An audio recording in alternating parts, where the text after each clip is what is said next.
Hi, I'm Kiki. And I'm Kemi. And you're listening to Your Advisors Will See You Now, a podcast that will help you to figure out all of your options for life after high school. Hey, everyone. Welcome back to another episode of Your Advisors Will See You Now. You with Kiki and Kemi. Thanks so much for joining us today.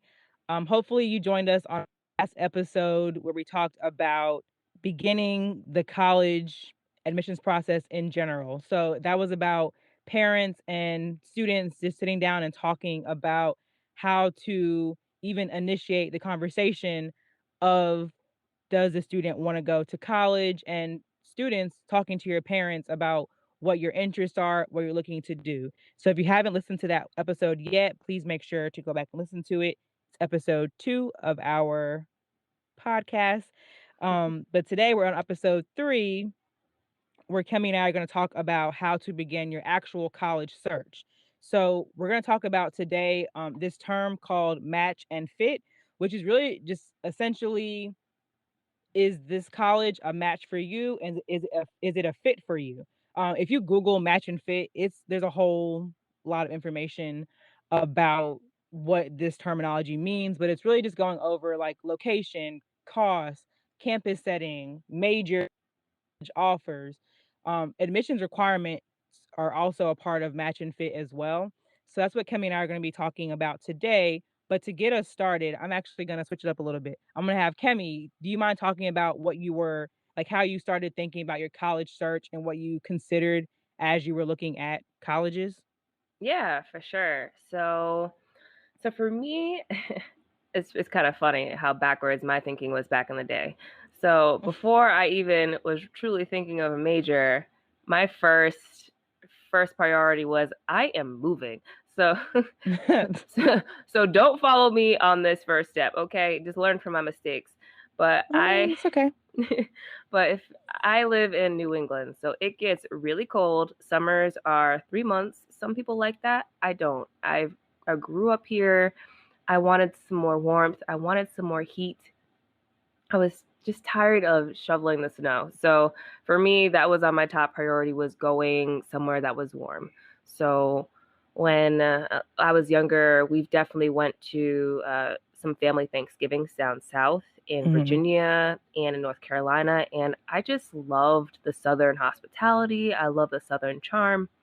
So when I went down there, I was like, this is going to be for me. This is where I want to move.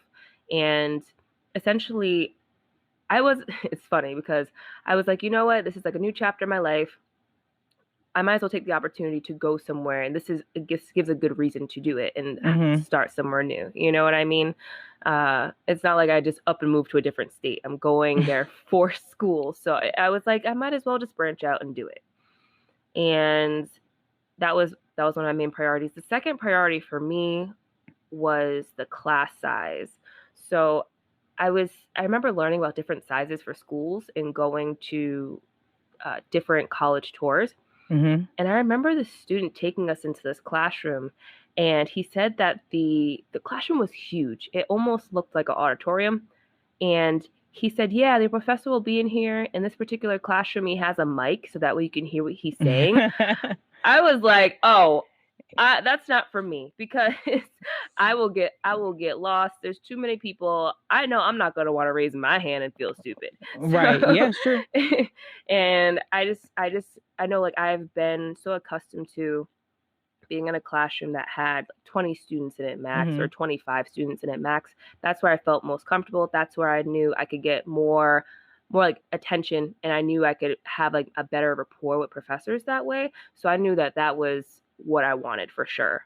I didn't want to be in a university where I felt I could easily just get lost and slip into the crowd and that was it. Because I feel, knowing myself, I wanted more accountability for my academics too. So I really wanted a place where I could feel more of a community, but that was just me. Everybody has a different preference. Another important thing for me was I knew I didn't want to be in a city, but essentially all cities are different, right? So for me, I wouldn't have thought to go to like like a city similar to New York. I knew I would get lost. I would get lost. You'd probably never find me again. I would get easily overwhelmed. But cities are all different because I'm from, those who don't know, I'm from Rhode Island, small state. So our city Mhm. our city is so small. You take that highway, you drive past it, there it is, and there it goes. Yeah, you've seen it. You've seen it. I visited Kenny before. You've seen it, and once you've seen it, it takes about 10 minutes.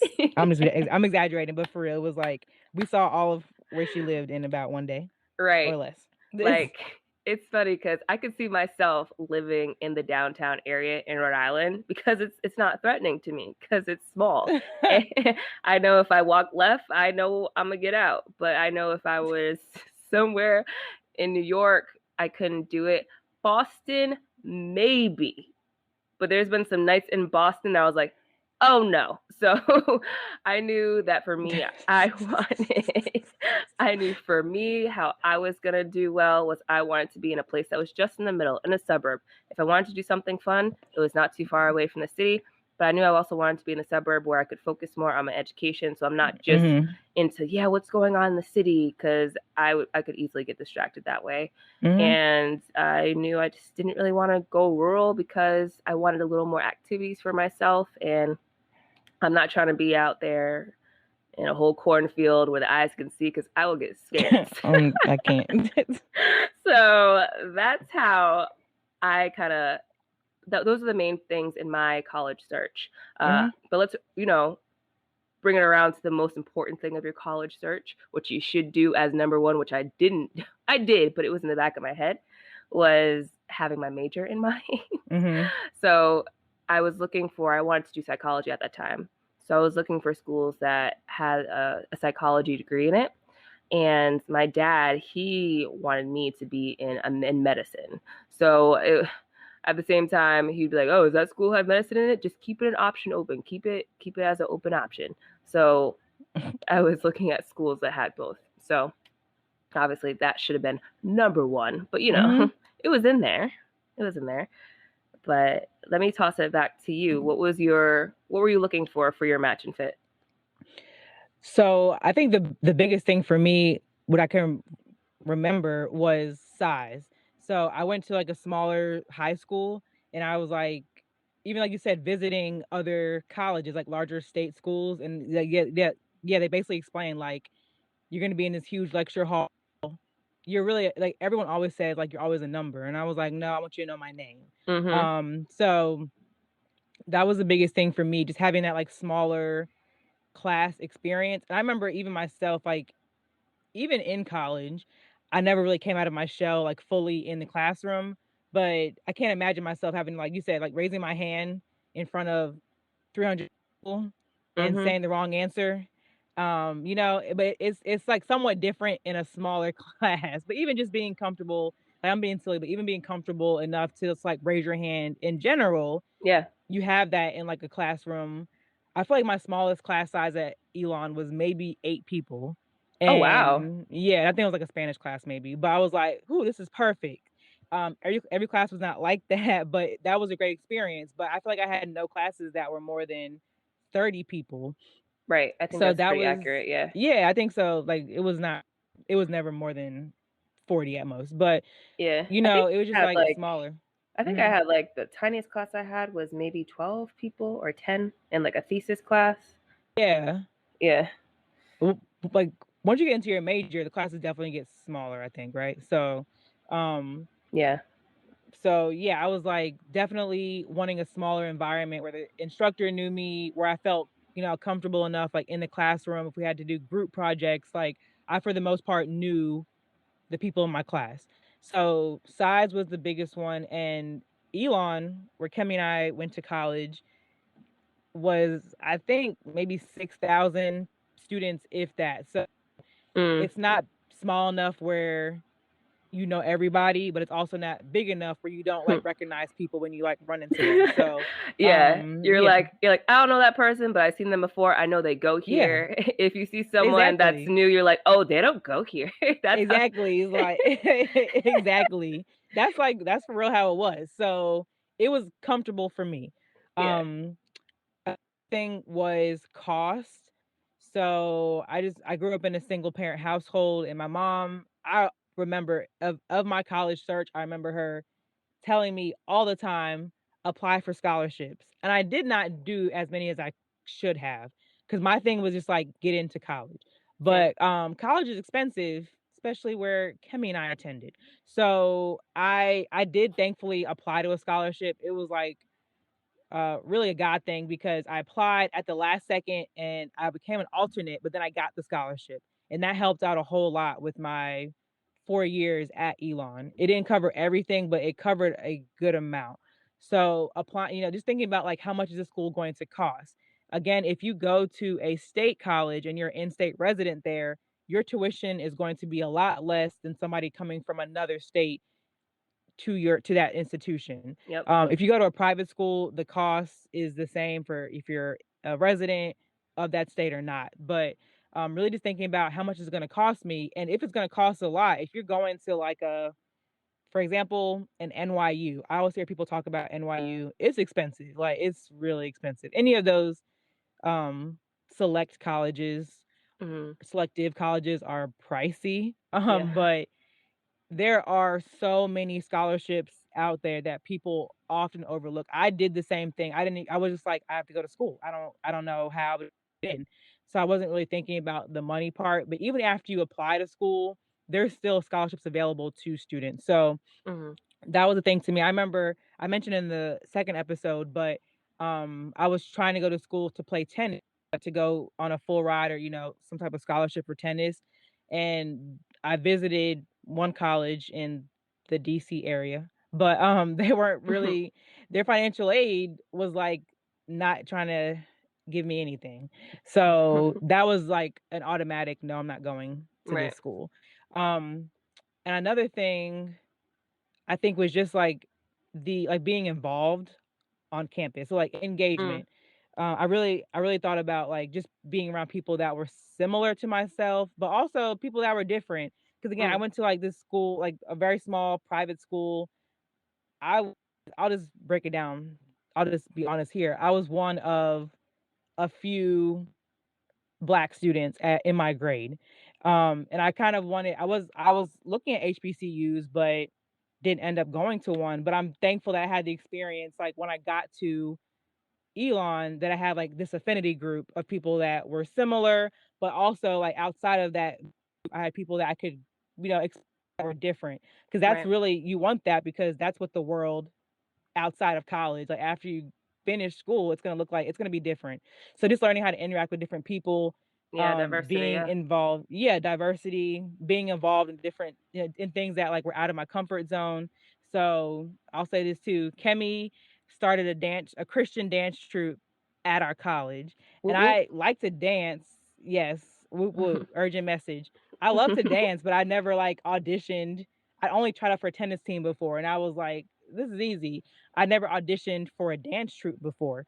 And Kemi and some of our other friends encouraged me to do it. And it turned out to be a really awesome experience, a huge blessing.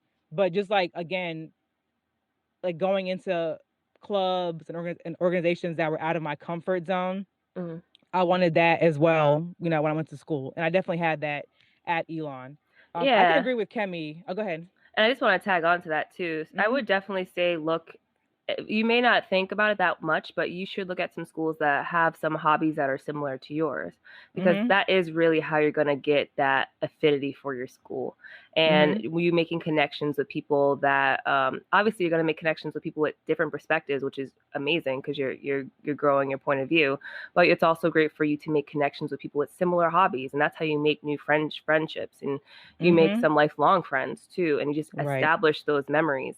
And it's really funny because when I talk to people about college or their college experience, mostly you will look back and reminisce on the moments that you had with your friends versus, oh yeah, I remember being in a class and I learned about neuroscience and da da da. Da. You'll have some of those stories, but the engagement and the kind of affinity, you'll have more of those memories that leave an impact on you. Hmm.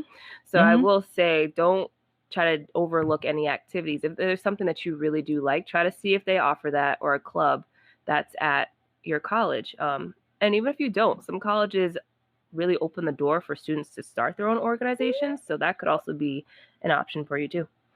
Mhm. Yeah. That's a good point. You just said, like, just looking at organizations. I know we're both talking about this, but I was gonna say too, so for students that know or have a feeling they wanna go into a certain field. So if you wanna go into, like, the medical field, or you wanna be in like, a research field, does the school you wanna go to have a great research program? Because you Hmm. may get to some schools and it's like I feel like every professor at a four-year school especially, they've done research in their field, and they do that at the four-year school, but you wanna make sure, like, what maybe your interests are in that field, and this is, like, really deep, I know, but look at that, you have to kinda look at that too, because if you get to the school and, there's not a really great research program, it may be hard for you to get that experience at school, and that's really the best place to get it. Right. I didn't really do this at Elon, but I know at one point in the year, like spring semester, I think they had this really big like research week, right? Yep. Remember that? Yeah. So it was like a lot of students. I don't know what I was doing, but I wasn't doing that. And I'm like, dang, what were you doing? But it was like a really like huge celebration at Elon because students like it was celebrating students' work with research. So that, that's like finding a mentor, on campus or in Mhm. your major field. So you really do want to look at stuff like that. Or if you want to be a pre-med student, if you pre-law or pre-dental, any of those like pre-tracks, do these schools offer those tracks? Because Right. you have to prepare for med school, dental school, law school. Do they have advisors that are like specified to helping students with those different entrance exams and making sure you have the correct classes to apply, Right. and the essay part of it? So what Kemi said is true. Like, you want to look at organizations on campus and like involvement, but like, if you can think towards the future, I would say think for the future too, in terms of the research part and the tracks that they offer, at those schools. But do you have anything else to say on that, Kimmy? No, I think that's really good. Okay. I think, well, actually, let me insert this here, actually, because I know we're gonna kind of do a list off of some main things for you to kind of like make on your list for match and fit. But Mhm. I Yeah. think some excellent questions after you narrow down what college you want to go to is if you make a list of your four top colleges, some great questions for you to ask, like either an admissions advisor, you can even talk to a Mhm. student on campus if you go to visit, or a professor, or even a career center. Get hooked up with their career center because Mhm. you're going to want to ask them, okay, if I get into this major, like write this question down. I don't know where you are. If you're in your car, you better remember to write this down later. You need to ask them, okay, if my daughter goes here and let's say they're in marketing, right? What is the graduation rate for people that are in the marketing program? Mhm. And what are the career opportunities after they receive their bachelor's degree? Because that Right. will tell you a lot of information about the institution. Every college should be able to give you some rough estimates because it's part of tracking. So Mhm. you can ask this question. That's definitely something you should know before because you never know. Maybe the institution that you're looking at, maybe they have a great network where they partner with a company. And maybe that's how a lot of the undergrad students are getting a job in a certain career field or a certain company. You're able to see like, oh, well, if they're not getting a degree, they're not getting a job after this. What are the students that were in this degree? What were they doing? You might even find out that, oh, a lot of them went on to further pursue education. So you may even Mhm. get more knowledge for yourself of thinking, oh, a lot of them went on to a graduate degree program. I wonder why. Right. What careers are they looking into? So it kind of opens more understanding for that if it's a right fit for you. So I Mhm. would definitely ask that because if you're thinking of you want to work right after you get your bachelor's degree, you need to ask them if that's going to likely happen or not, just to be Right. realistic. Right. So that's a big question to ask. I think you should ask any college that. Uh, Yeah. and another good question to ask, like you said, Kiki, is tracks. So if you're doing pre-law, pre-med, and you have a track, make sure you ask them if they're preparing you for these certain exams and that kind of sort of thing. Uh, Even for example, if you're like, oh, I like math, I'm thinking about doing accounting, you can ask them, okay, does this prep me for the CPA exam?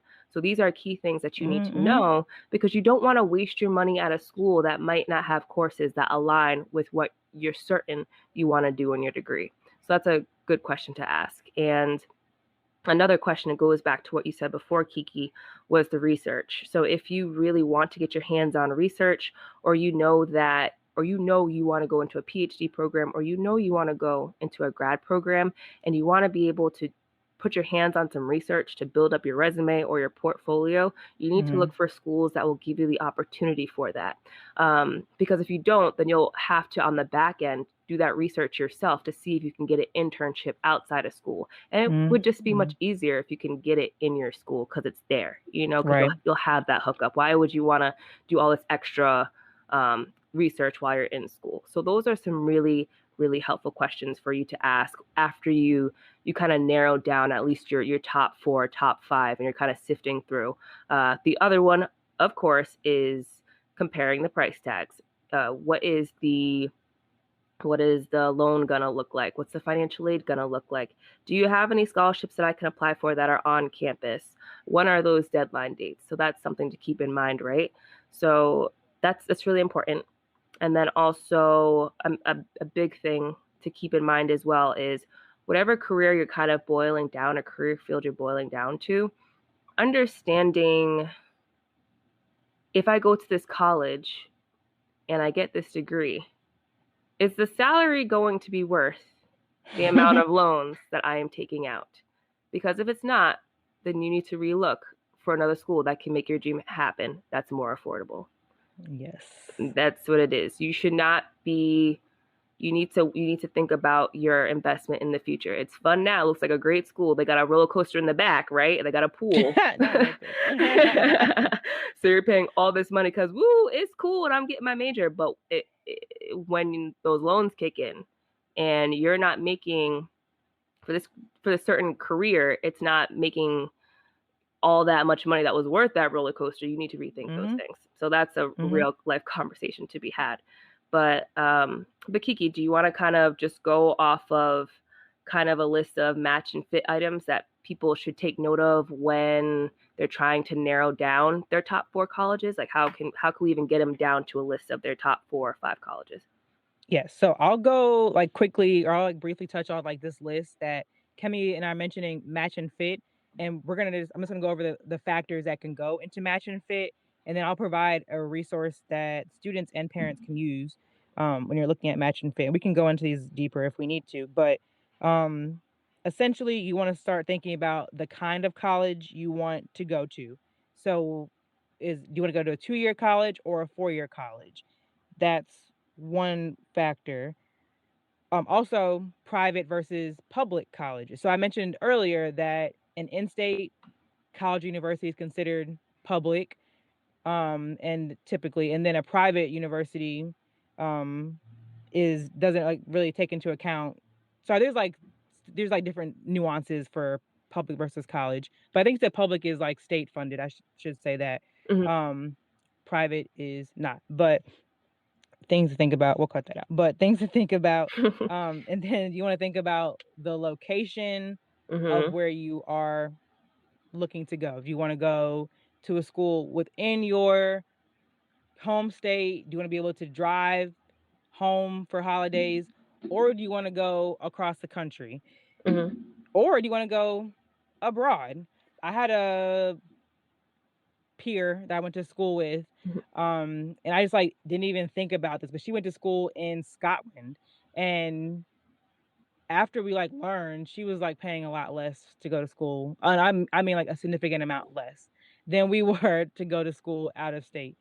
So there's Mm-hmm. all these options, Honey, I would have location went to wise. Scotland then. So I know, like I'm trying to tell you, like I can live she abroad and save a little money. Let's do it. exactly I wish in I would have known. hindsight, right. You want to think about campus setting as well. So campus setting is things such as, do you want to live on campus? Do you want to be a commuter student? So Mhm. if you're, not far from the college you're going to, you can be a commuter student. Um, But if going away to college, then you have to think about living in a dorm. Do you wanna have roommate Are you okay having roommates? More times than not, your first year, you're gonna have roommates, Mhm. unless you get really, really lucky and get to live in a single dorm. But, things like the type of situation living situation you're gonna have. Do you wanna be in a smaller or a bigger school? And I'm just going over these quickly. We can definitely go back to them if we have anything else. Mhm. We've mentioned costs, I think, a few times already, but Mhm. thinking about how much you're going to be paying for school, and also thinking about the loans you may have to take out, what a loan really means, the type of loans there are, and scholarship to pay for your college instead of taking out Mhm. huge amounts of loans to pay. But you really want to keep in mind how much a university or a college is going to cost you. And I also will mention too, there are options for community colleges, which tend to be a lot less when you're thinking about maybe doing your first 2 years at a community college and then going to a 4-year school. You Right. save a tremendous amount of money. Right. Um, So even like if I could mhm, even make a quick example of that, like mhm, so let's say your dream job is something that doesn't have a great salary, but unfortunately it needs a degree, but this is your dream. This is what you want to do. mhm, So if you're able to research if you could start in community college and get your generals done, and then you're able to see if, oh, okay, well, I want to save as much money as possible because I know that the salary that I'm going to get from this is my dream, but I know the salary is not going to match the amount of debt I'm going to be in. So you right. could think about potentially doing a community college, seeing if you could take generals there, switching to a public college that may offer the program that you're looking into, and maybe even seeing which one is closer to your vicinity. So that way you can be a commuter student if that's an option. Because then you're Mhm, saving more money on your housing, you're saving money on a meal plan. So it is attainable. You just have to think. You just have to strategically think how to make this happen. So it is possible. It is possible. Hmm. absolutely. Then, the last 2, and I'm gonna come back to 1, but the last 2 are, I think we've mentioned this as well, thinking about the majors that are offered at the college you wanna go to or the college you're thinking about. You have to make sure that the school you go to has the major you're looking at. You don't wanna get there, Hmm. and then you're trying to declare a major, and they're like, "We don't have that." And you're like, "What?" So, looking into Yeah. that, I'm gonna come back to that one because you made a point before, and I wanna come back to it a little bit. But also, the final point or the final factor for match and fit is thinking about the learning environment that you need as a student. So again, this is kind of like, do you want a challenging environment, or are you kind of fine not being as challenged in the classroom, which is a real thing sometimes. Like some schools, some classes, it's more of a laid back environment. And that's fine. What works best for you? Do you again want a smaller environment? Are you fine being in a larger classroom? So you have to know yourself how you best learn. But does it have, sufficient tutoring? If you need tutoring, can you get that when you need it? Things like Hmm. that. So, and being Yeah. able to go Can I ahead. just, Yeah. can I just jump in there really quickly too? And Mhm. then most importantly, so accommodations. So if you have Mhm. accommodations in high school, meaning let's say you would get extra time on your test to take, or let's say you need someone to read your test for you. If parents, you know who I'm talking about. This is for people that usually have accommodations. If you want that to carry over into certain colleges, make sure that they have those that can meet the needs for your child as well. So Right. that's definitely something to ask about as well. Mhm. That's a really good point. And I mean, I think I see that a lot when you get in, you have to do accommodations like well in advance because this is an important thing. If you had them in high school, you definitely want to have them in college Yeah. because the learning environment is going to be completely different. So you have to do that early on so that the accessibility service at your college can provide that to your professors or your instructors ahead of time. So you're Hmm. not getting to the first day of class, or you get to your first test maybe a month in and you don't have what you need in terms of your accommodations because nobody knew. So, that's a really Yeah. good point. That's a really, really good point, Kemi. And then Uh even something else also to add off of that is because I've had some students that said, no, I don't feel like I need it. yeah. I always say, you know what? Just get your paperwork in so you can have it Mhm. processed. And you know what? If you don't want it, it's totally your option. But if you Yes. feel as though you're getting to a level where you might need it again, it's right there so you can use it. So always Mhm. just be as prepared as possible. So, but Exactly. it's always your option, but it's always better just to be prepared just in case. Mhm. Mhm. Mhm. That's a really great point. And I was gonna go back to so the factor of majors. Kemi made a really good point several moments ago about how colleges like track, I guess, graduation rates, or Mhm. like job placement, I think is what you were talking about for Yeah. certain majors. That's really, really good. You also want to look at does that or what the college's top majors are. So Mhm. most like liberal arts colleges, their top majors are like business, communications, Mhm. psychology, political science. That's usually for the majority of liberal arts colleges and universities, but you definitely want to look at the website for that school. Now, if you're going to somewhere like MIT, that's a research college. Um, Mhm. and it's a technical engineering, focused school. You can probably be an art major going there, but do you really want to be an art major going to MIT?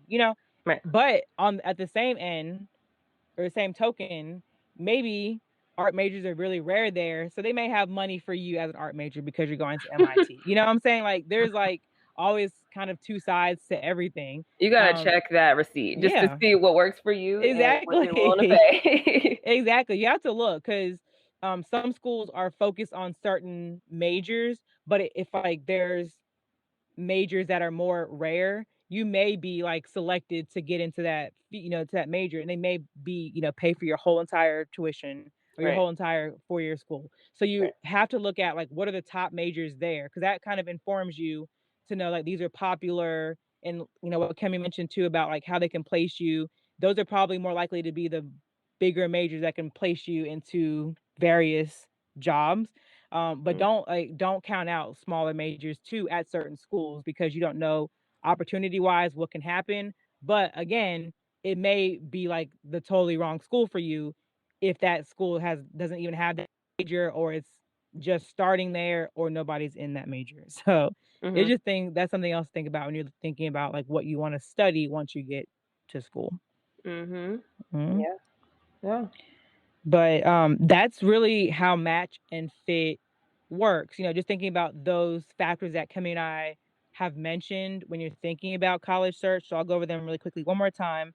So it was the kind of college, location, campus setting, cost, majors offered, and the learning environment. Mhm. So a really resource that I have used with students in the past is well, many of you probably already know about College Board. If you've Yep. taken the SAT or the PSATs, you know about College Board, or even AP classes, you know about College Board. College Board is like probably one of the most comprehensive tools there Mhm. for doing your college search. But an even bigger part of College Board, or another part of it, I should say, is College Board's Big Future.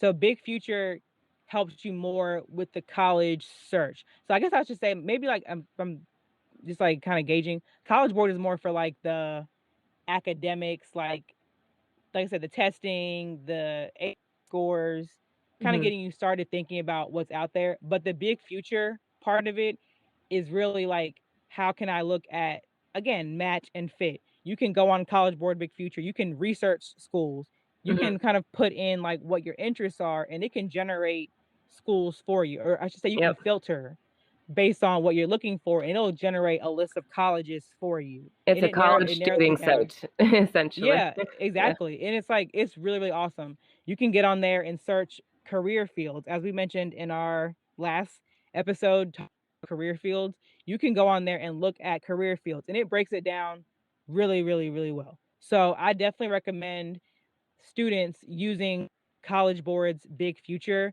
to get your college search started, thinking about your majors. It helps you compare colleges. It's really comprehensive. So I recommend it highly. And that's where Kemi and I have kind of been going off of today. So we'll Mhm. put it in the episode notes so you all can just click on it. But definitely something you want to like tell your friends about it because it makes it a lot easier than you kind of having to, which is still, I would say, still go to college fairs, still Google, but it's Totally. kind of catering it to you as an individual and just helping you get that search started. Yeah, and then even just doing a quick plug of what you just mentioned. So definitely take the opportunity if you can to go to the campus yourself and then see if you walk around that campus, you're like, I could see myself being here. A Mhm. big thing that you could do is you could also see a student walking around and literally say, hey, do you mind if I ask you a couple of questions? And Mhm. more often than not, they'll be more than willing to have that discussion with you. I did that actually. Shout out to Jerry Staples because I Oh my gosh, that's hilarious. yeah, because I was on Elon and sorry, my dog is just coughing in the back. Sorry, guys. He's like really coughing right now, but sorry. It wasn't that But bad, yeah. I remember being on Elon's campus and my mom saw Jerry. There was like no students on campus because it was winter break. And we like my mom ran after him, was like, excuse me, how do you like it? Is the food good here? Is it really good here? So that's something to do. Definitely take advantage of a college tour if you can. If not, due to COVID, a lot of colleges have created some kind of virtual campus that Mhm, I was you gonna can, say that. Mhm. yeah, so take advantage of seeing that online yourself. Something that you can also do is look at the directories that are on the college website. So if there's an academic advisor that's the head of a program, send them an email and ask them a little bit of more information about the program. You can talk to obviously the admissions officer, but it's also great to talk to even some of the professors. If you see a professor handles a specific kind of thesis or research that you're interested in, reach Mhm. out. Don't feel shy about reaching out because this is your investment. This is your money, and you can get this information. Just do it. Right. Mhm. And then also take advantage of college fairs. So you can look to see if there's any college fairs in your area. Sometimes they host those. Uh, yeah, college fairs in areas. I know some high schools they'll have. Well, back in my heyday, we had some some admissions officers come to our school from certain universities and talk to us there.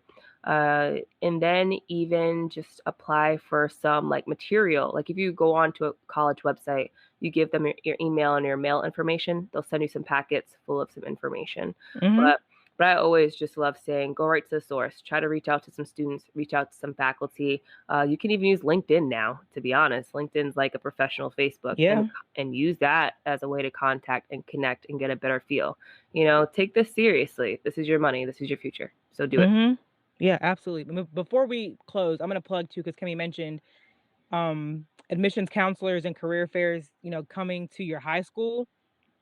If you are a student listening to this right now and you've already decided in your head you're starting at a community college, understand how degrees work at a community college. I currently work at one, so I deal with this every single day. There are degrees at community colleges that can transfer to a four-year school. And we'll get into this nitty-gritty one day on this podcast.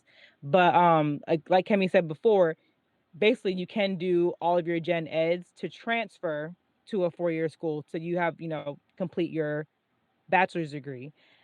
But there are also some degrees that are considered not to be transferable because they're preparing you to go into the workforce upon graduation. So if you are a student right now listening, I'm going to plug this because I deal with it every day.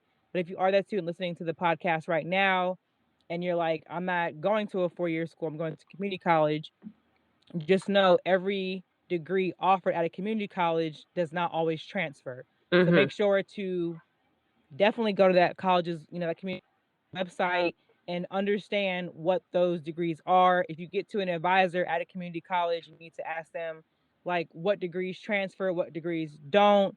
Please make sure to ask them so that you can be well informed before you even start there. So you're not getting through your degree and halfway through they're like, "Oh, you can't transfer to this school."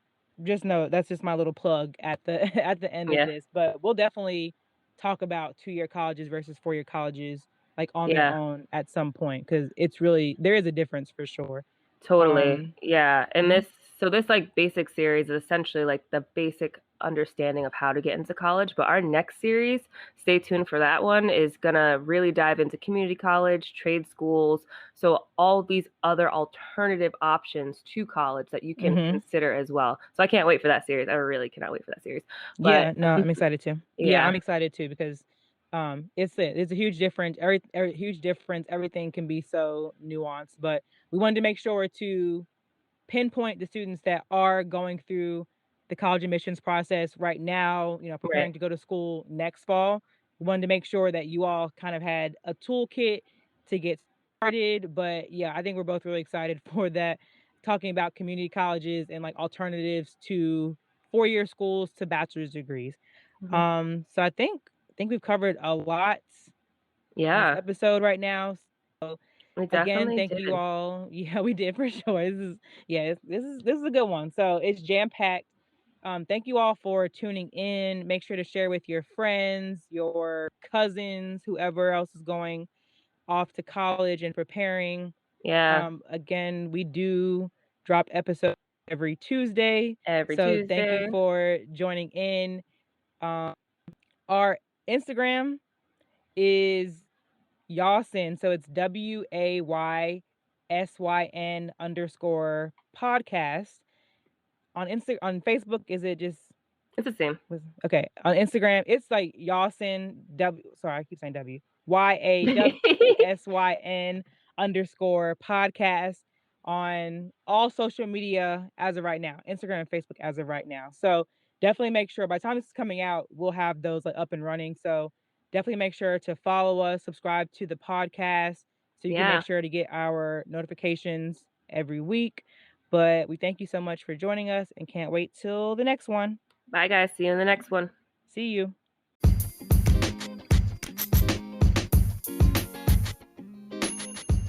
Thank you, everyone, for tuning in and listening to the latest episode of Your Advisors Will See You Now. Please make sure to follow us on all of our social media pages and check out our website. Take a look at the show notes below. And please make sure to subscribe and share this podcast. Also, show us some love and please leave a 5-star review. Catch you next time. See ya.